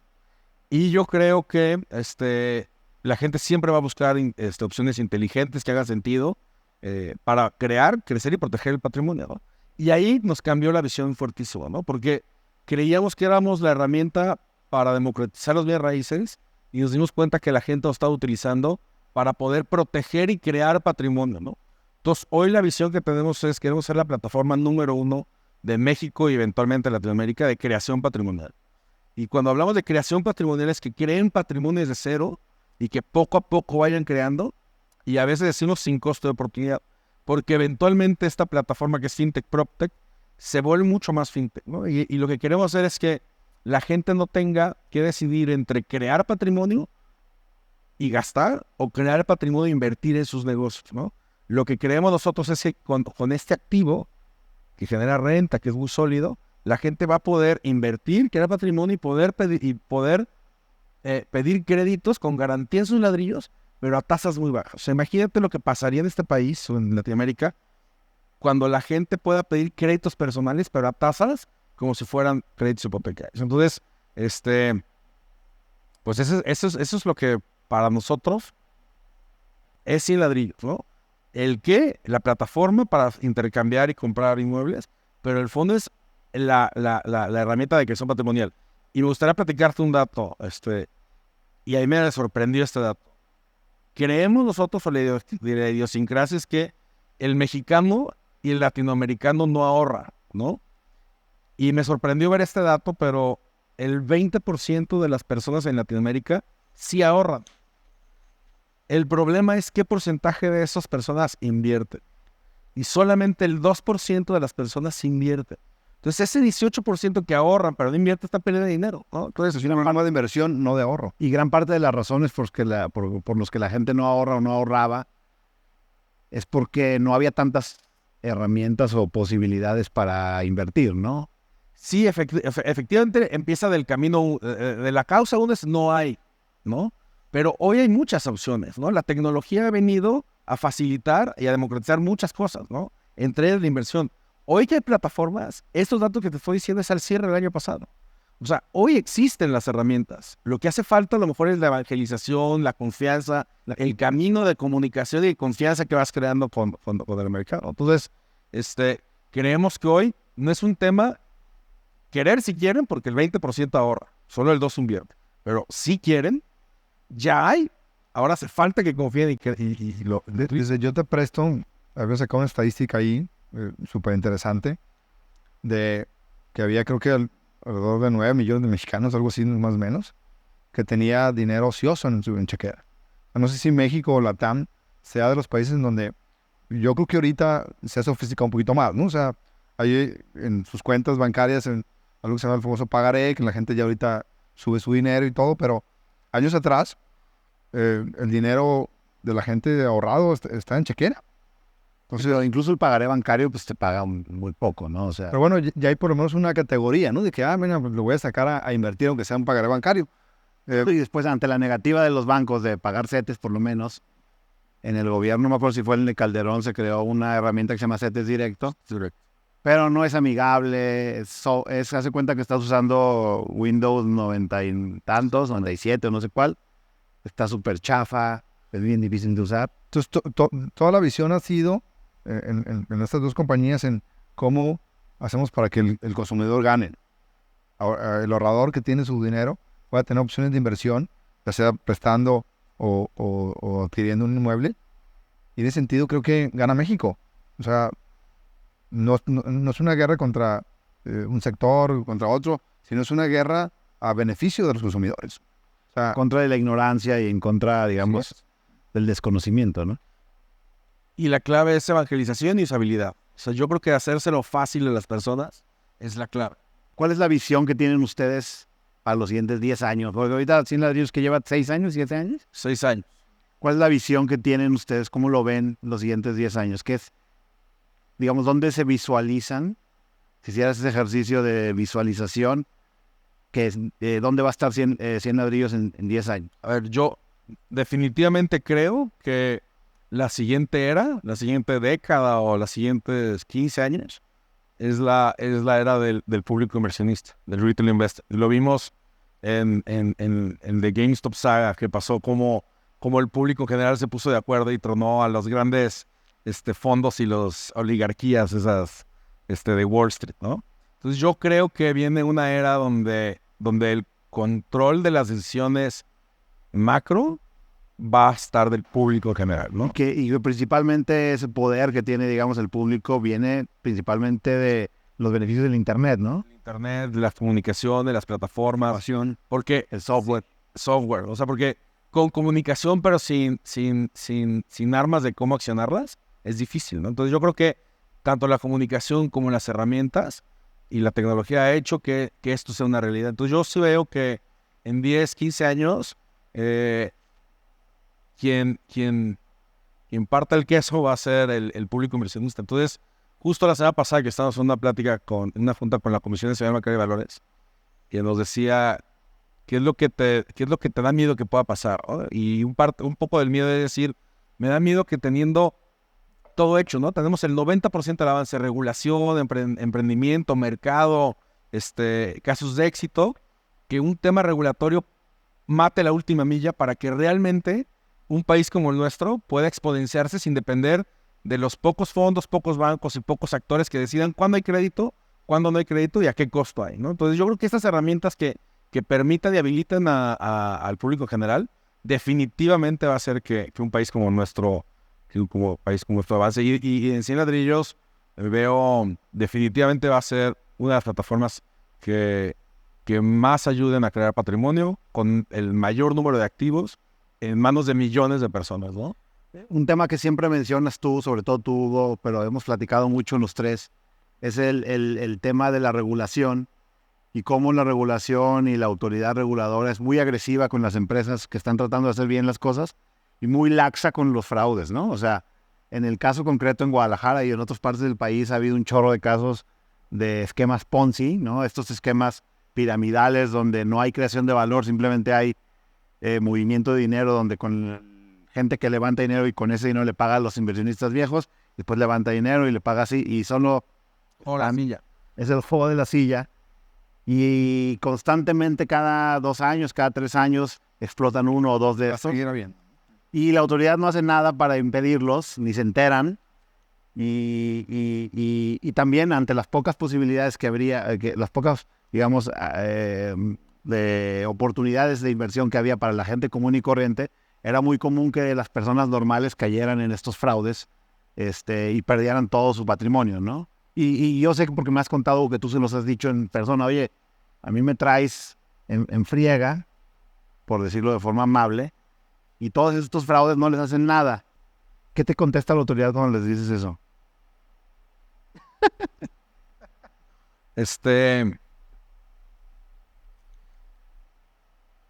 Definitivamente no les gusta, les da mucho miedo que haya este tema de riesgos sistémicos. Lo que pasa es que no llegan a ser tan grandes hoy todavía porque caen muy rápido, no es posible que esas cosas duren, ¿no?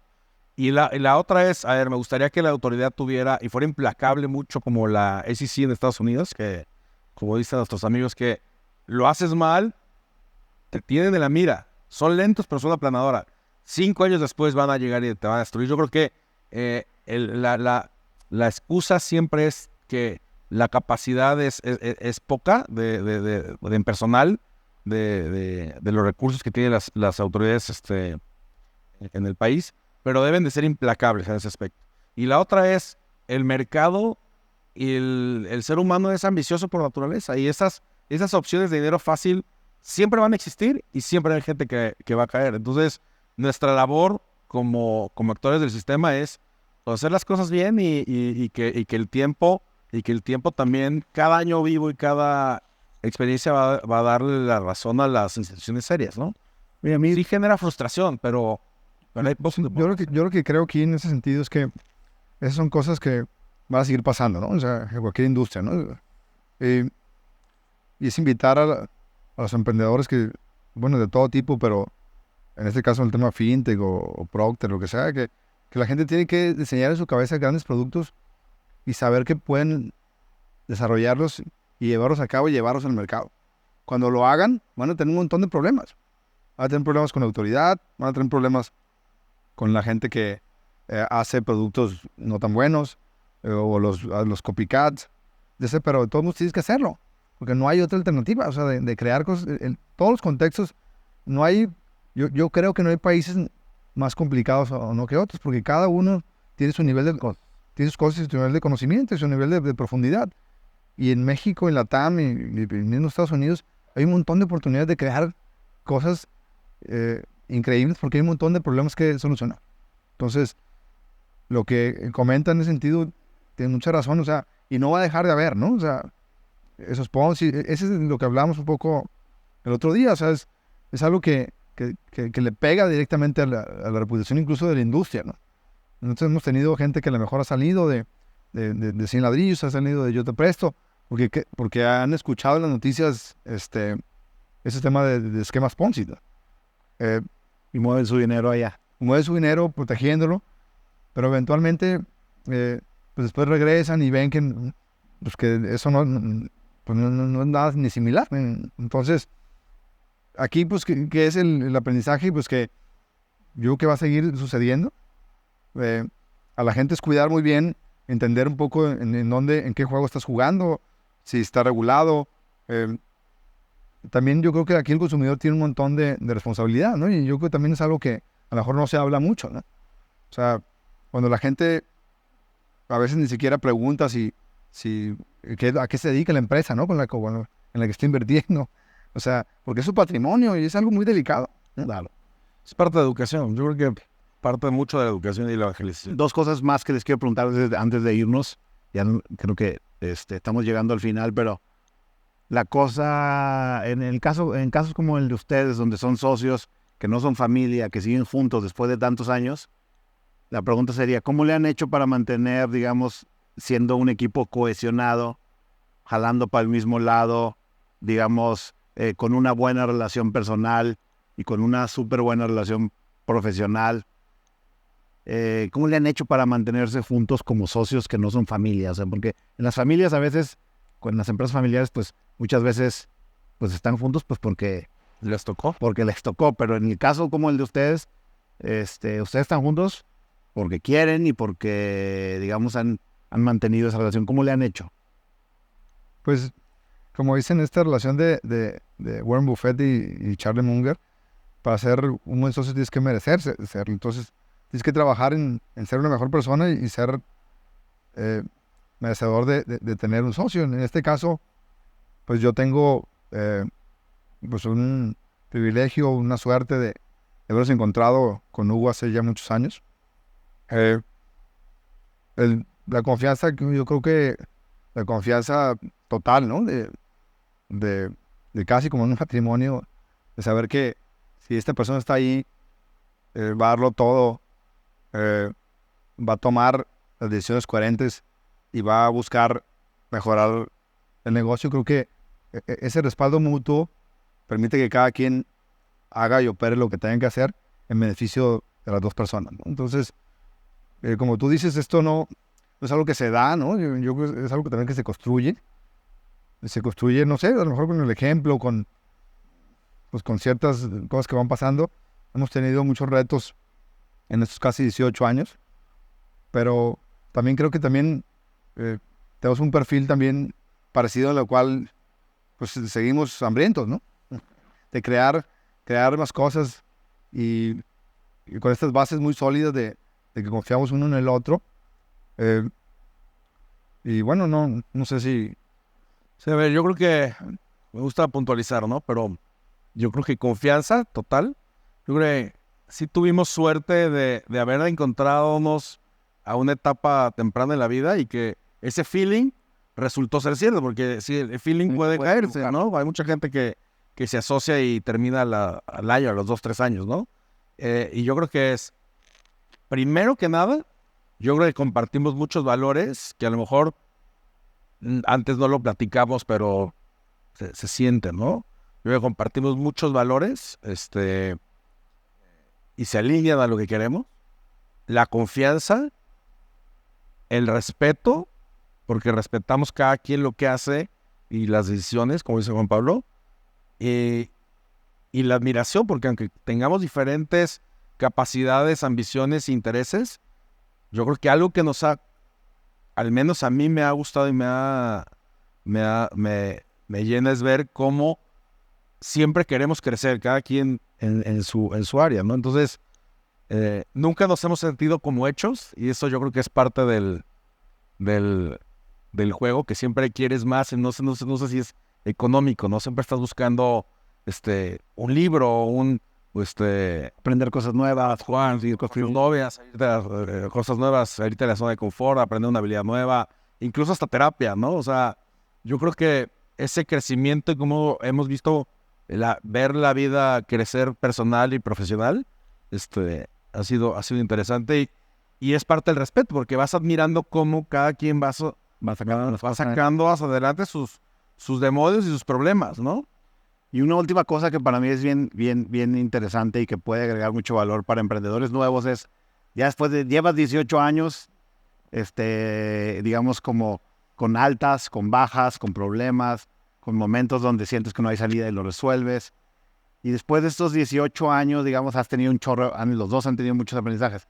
Si pudieran regresar a cuando empezaron, cuando tenían 23, 21, 22, y te dieras ahí y le pudieras decir algo a tu Hugo, a tu Juan Pablo del pasado, ¿qué les recomendarían, sabiendo todo lo que ya sabes hoy? Un montón de cosas, ¿no? Ya sé que la vida va... Pero resúmela en dos. Las recomendaciones hubiera sido similar. No dejes de intentarlo y si sigue intentando. Y la segunda puede ser, sigue tus pasiones cada vez más que puedas hacerlo y en eso nunca te vas a arrepentir. O sea, a lo mejor ahorita la gente nos puede juzgar que tuvimos muchos intentos, y hemos tenido un montón de fracasos, como hemos platicado, pero de ninguno nos arrepentimos. Nunca te vas a arrepentir de lograr hacer algo. O sea, en este país o a lo mejor en la TAM o no sé en qué partes del mundo, el tema, el miedo a los fracasos es algo muy, muy grande de las personas y lo que tienen que ver es que a nadie le importa cuando fracasas. O sea, y si tú trabajas alrededor del fracaso, de ese miedo, no vas a poder lograr un montón de cosas positivas que vas a hacer en tu vida. Nosotros nos tocó, por circunstancias, por lo que sea, intentar cosas. Y en muchos casos fallamos, pero muchos intentos son exitosos y van a ser más exitosos porque empezaron con una semilla. Y una semilla de un grupo de personas que dijeron, bueno, pues si le damos, ¿qué más puede pasar? Entonces, la recomendación que yo me haría al joven, intenta más y no te importe porque el mundo no le importas. En ese sentido, le importan las cosas que puedas crear en cosas positivas. Y tienes un potencial enorme de crear cosas positivas. Sigue intentando y sigue persiguiendo tus pasiones. Tú. Es que no sé si son cosas que otras... Aquí estás por algo, ¿no? O sea, yo creo que el tema de intentar sin pensar tanto en el fracaso, en el qué dirán, o en lo que tienes que perder, yo creo que me lo repetiría mucho más seguido de lo que hemos hecho, porque lo hemos hecho también, ¿no? Y la otra es ser brutalmente honesto contigo y no engañarte, porque muchas veces te engañas en muchas cosas, ¿no? Y te cuentas una historia y te quieres creer la historia. Yo creo que el ser brutalmente honesto contigo te ayuda a poder tomar decisiones más rápido y darle vueltas a la página a cosas, ¿no? Y la otra es